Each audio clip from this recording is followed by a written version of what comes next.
Welcome. May these words bring you peace. Today I want to talk with you about something simple yet profound, something that sustains our spiritual journey and gives meaning to life. Love. I'm not speaking only of the love we feel in great emotions, but of the quiet love that shows itself in our actions, in patience, forgiveness, and in the way we choose to see the world. Love is the essence of faith. It is both the starting point and the destination of every spiritual path.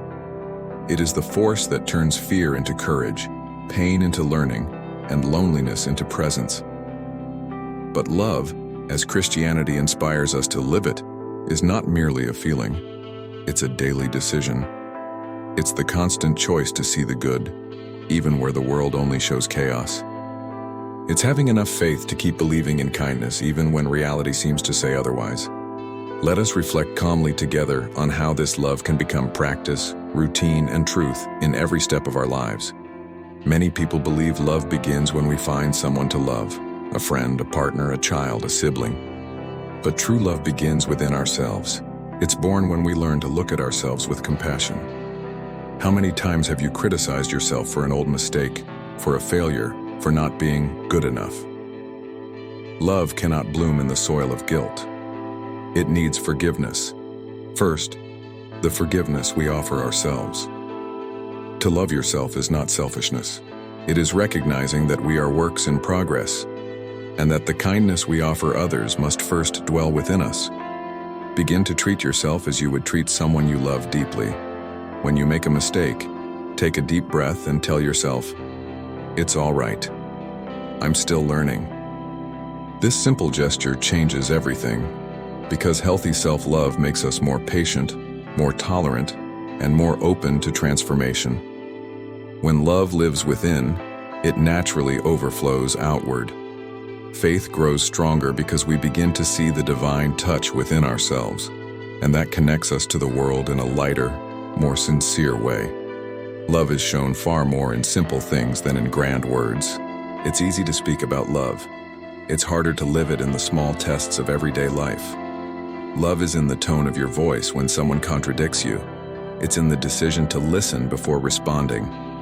It's in remembering that every person carries an invisible story, a reason behind their way of being. Love appears when you choose not to return offense with offense, when you stay silent not to wound, when you decide to understand instead of win an argument. These attitudes may seem small, but they build peace, and peace is one of the purest forms of love. Try in the coming weeks to practice love in simple situations. A more sincere good morning, a message of gratitude, a compliment without reason, a kind look towards someone who seems tired. These gestures create invisible bridges. The world doesn't change all at once, but your surroundings do. And you realize that love is a living, silent, transforming force. It's easy to talk about love when everything is going well, but what about when things fall apart? When someone disappoints you, when loss arrives, when life feels unfair? It is in those moments that love shows its true strength. To love is not to close your eyes to pain. It is to face it without losing tenderness. It is to keep believing in goodness, even in the midst of darkness. Think of someone who has hurt you. The first natural reaction is resentment, but mature love doesn't deny pain. It transforms it. To love does not mean to allow abuse or erase boundaries. It means not letting hatred take root. When you choose to forgive, you are freeing yourself. Forgiveness is one of the most courageous expressions of love. It does not erase the past, but it clears the path ahead. This strength comes from faith.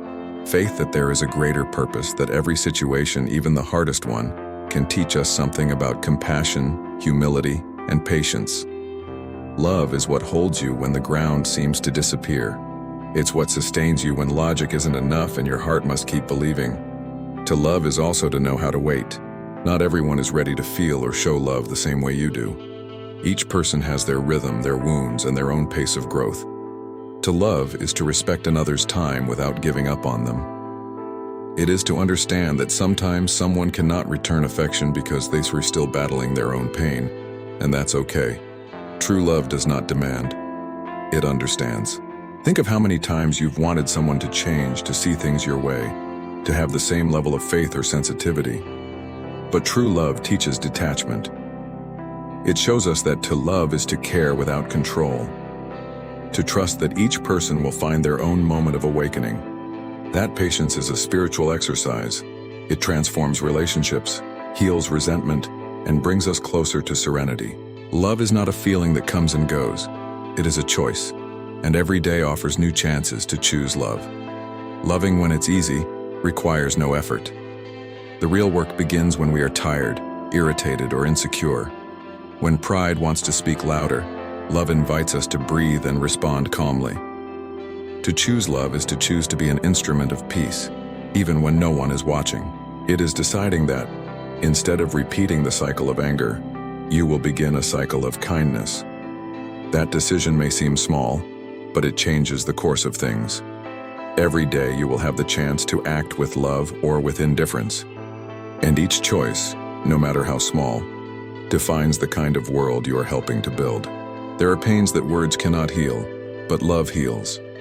It heals quietly, through time, through presence, through acceptance. Love heals because it embraces what is human. It doesn't try to fix by force or erase what has happened. Love embraces, and in that embrace the soul finds rest. Sometimes to heal someone means simply to be there, without judgment, without advice, only with presence. And other times, love heals when you allow yourself to be loved. When you let another's care reach you without hiding behind distrust. To accept love is also an act of faith. It means believing that we are worthy of it, even imperfect. And the more we allow ourselves to receive, the greater our capacity to give. Love is like water. The more it flows, the clearer it becomes. The more it moves, the more alive it is. Have you noticed how a loving person changes the energy of a place? It can be a home, a workplace, a conversation. When love is present, the atmosphere changes. Words grow lighter, the air feels cleaner. That happens because love is a vibration. It inspires, softens, and dissolves tension. It's a silent force, yet deeply active. Carry this awareness into your day. When entering a difficult space, take a deep breath and think, I want to be the presence that brings calm. You don't need to change anyone. Just keep your own vibration in peace. And little by little, the environment will begin to align. That is the power of love. It doesn't impose change, it inspires it. To love is also to serve not in submission but in contribution. Every time you do something that benefits another person, even without reward, you are practicing love in its purest form. It can be a word of encouragement, a helping gesture, or a patient ear. To serve is a silent prayer in the form of action. It's saying, life has given me so much. Now I want to give back. Love moves us beyond ourselves. It takes us out of the center and places others as part of our mission. And when we do that, the heart expands, faith is renewed, and the soul finds purpose. To love is also to recognize limits. To admit we don't know everything, that we can be wrong, that we have things to learn from others. Humility is the fertile ground where love grows. Without humility, love turns into vanity. But when we learn to listen, to welcome, to apologize, love becomes real. Humility opens space for encounter, for forgiveness, for new beginnings. To love with humility is to accept that the other has the right to be different. It's not trying to shape, but to understand. It's realizing that harmony is born from respect, not imposition. Faith without love becomes rigid, cold, lifeless. Love gives color to belief. It turns words into action. Faith makes you believe there is a purpose. Love makes you live that purpose with joy. Faith connects you to the divine. Love connects you to the human. And in the union of these two forces, life becomes whole. When faith turns into practical love, then into compassion, empathy, and presence, the spiritual and the earthly meet. The soul aligns with life. Everything begins to make sense. Love is the simplest and yet the most challenging path. It asks for surrender, patience, and faith. It invites us to look at others and ourselves through the eyes of kindness. To live in love is to live faith embodied, not only to believe, but to be the expression of what we believe in. And that happens when every gesture, every word, every silence becomes a conscious choice for peace. So if I may leave you with one invitation today, it is this. Try to practice love in its purest form. Start small. A kindness, a forgiveness, a gentle word, and observe how life responds. Love is the language the universe understands. When you speak it, everything around you begins to rearrange. Pains find meaning, people draw closer, and faith grows stronger. To love is to live fully, and in that lies the true power of faith. May you feel each day the presence of this silent love that sustains the world. And may it express itself through you, in your gaze, in your touch, in your words, in your simple way of existing. Because love is and always will be the essence of everything.